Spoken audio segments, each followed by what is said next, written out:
Picture this.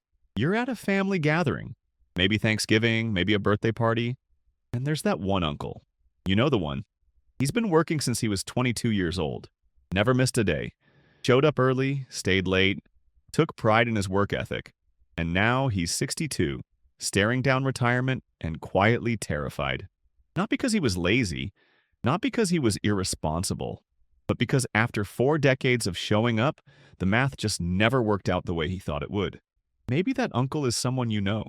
Maybe, if you're being really honest with yourself, that uncle is the direction you're currently headed. Here's the thing. This isn't a story about bad luck. It's not a story about not working hard enough. It's a story about a mathematical trap that most people walk straight into with their eyes open, because nobody ever sat them down and showed them the actual numbers.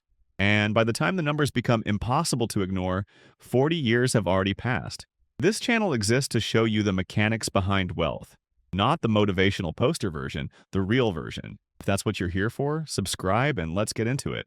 Because today we're doing the math that most people spend an entire lifetime avoiding. Challenging the assumption.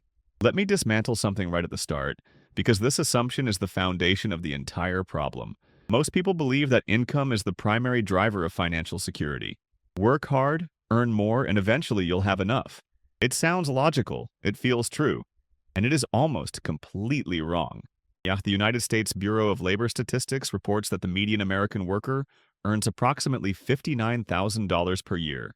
Over a 40-year career, that's $2.36 million in gross earnings passing through their hands. $2.36 million. And yet, according to the Federal Reserve's 2023 survey of consumer finances, the median retirement savings for Americans aged 55 to 64, people who are right there at the finish line, is just $185,000. So we're talking about $2.36 million earned and $185,000 kept. That's a retention rate of less than 8%. Nearly 92 cents of every dollar earned evaporated. And here's what most people don't realize. The problem isn't entirely the spending. The spending is a symptom. The real disease is a fundamental misunderstanding of how wealth actually accumulates. And it starts with something called the wealth equation that almost nobody gets taught. The wealth equation. Nobody shows you. Here's the actual math behind wealth building, stripped down to its core. Wealth is not income minus expenses. That's your cash flow, and cash flow alone builds nothing. Wealth is what happens when you take the gap between your income and your expenses and put it somewhere that generates returns over time. The size of that gap matters, but the time that gap has to compound matters even more. And this is exactly where the 40-year trap begins to reveal itself. Let's run two scenarios side by side with real numbers. Meet Marcus. Marcus starts working at 22, earns $55,000 a year, and spends $52,000. He saves $3,000 a year, about $250 a month, and puts it into a basic index fund, averaging 8% annual returns. And he does this for 40 years straight, never missing a contribution.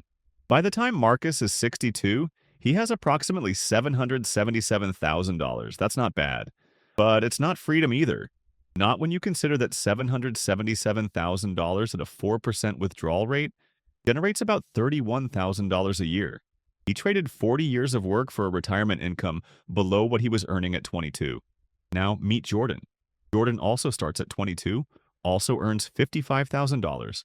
But Jordan spends $48,000, saving $7,000 a year, $583 a month. Same 8% returns, same 40 years. Jordan retires with approximately $1.8 million. At a 4% withdrawal rate, that's $72,000 a year in passive income. Same career length, same income.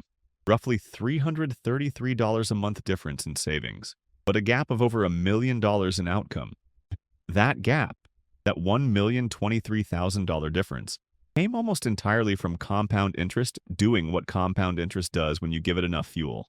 This is where it gets really interesting, because most people look at that math and think the answer is just save more money. But saving more is only half of the equation. The other half is something far more insidious. The invisible tax on your wealth. There's a cost that doesn't show up in your budget, doesn't appear on any bill, and doesn't send you a monthly statement. But it is absolutely draining your financial future in real time. It's called lifestyle inflation, And it is the primary mathematical reason most people stay broke after 40 years of work. Here's how it works. You get a raise. Your income goes from $55,000 to $62,000, $7,000 a year more. And almost automatically, not through deliberate decision, just through the natural drift of human behavior, your expenses rise to meet it. A slightly nicer apartment, eating out a little more, upgrading the car because, hey, you earned it. Within 18 months, you're spending $69,000. You're actually running a deficit. This happens at every income level. A 2022 survey by Salary Finance found that 36% of Americans earning over $100,000 a year are living paycheck to paycheck. Not because $100,000 isn't enough money, but because lifestyle inflation is a moving target that rises in lockstep with income whenever you're not actively, intentionally preventing it. The mathematical consequence is brutal. Every dollar of lifestyle inflation doesn't just cost you that dollar today, it costs you that dollar's entire compounding future. A $400 monthly car payment upgrade at age 30 doesn't just cost you $4,800 a year. Over 35 years at 8%, that decision cost you approximately $86,000 in lost compound growth. You didn't just buy a nicer car.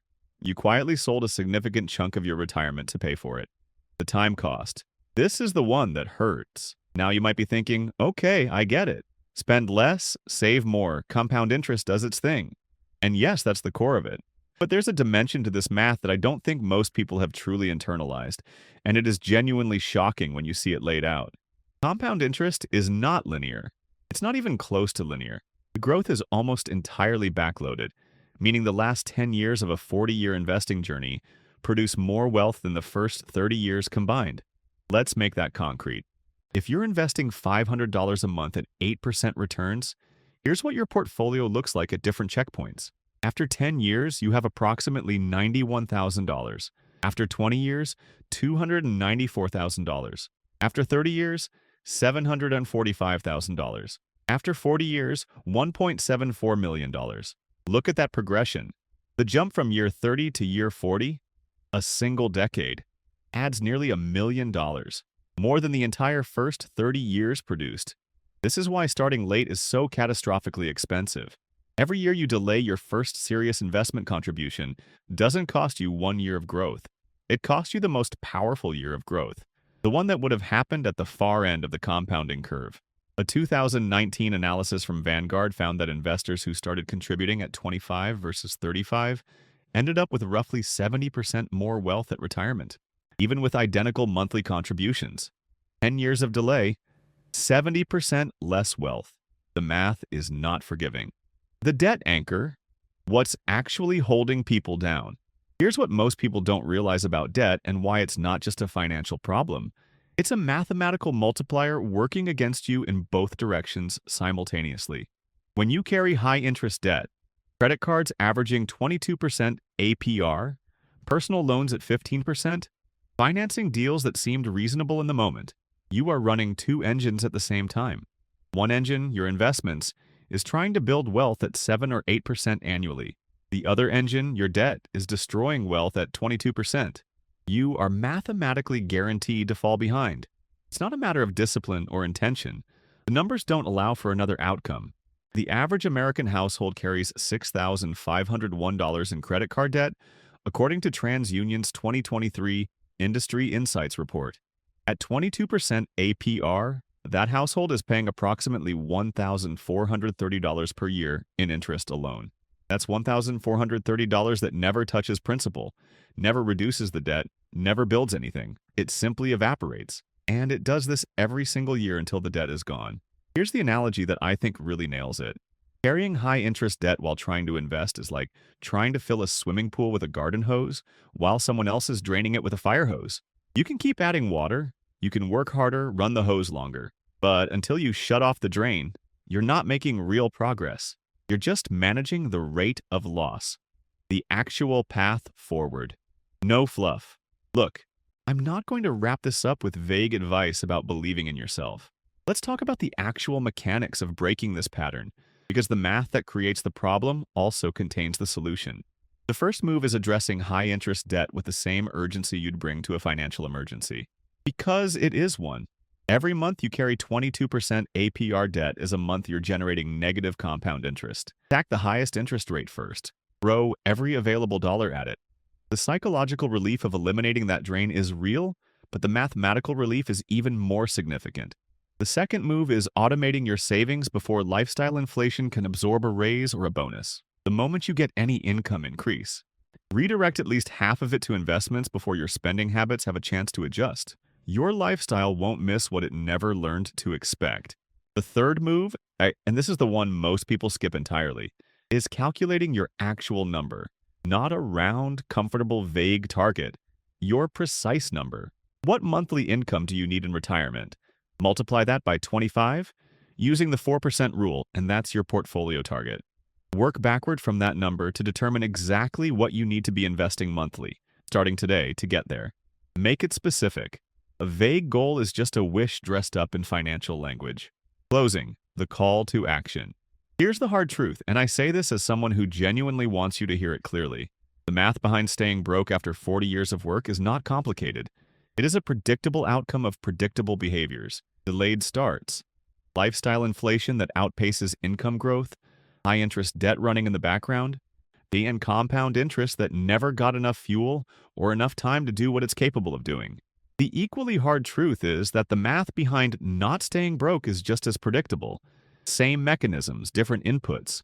More time, more consistent contributions, less high-interest drain, and a relentless refusal to let lifestyle inflate faster than wealth accumulates. You are not your uncle. Not yet, and not necessarily ever. But the window to change the math is not infinite. Every month you are either building momentum or losing it. The curve is unforgiving at the back end and remarkably powerful at the front end if you use it. Do one thing this week. Calculate your retirement number. Multiply your desired monthly retirement income by 300. That's your target portfolio. Then look at what you're currently on track to accumulate. Sit with that gap. Let it be uncomfortable because that discomfort is productive. That discomfort is the beginning of a different financial story. If this video made the math real for you in a way it hasn't been before, share it. Someone in your life needs to see these numbers. Subscribe for more content that respects your intelligence and tells you the truth about money. And drop a comment below. How old were you when someone first explained compound interest to you in a way that actually made sense?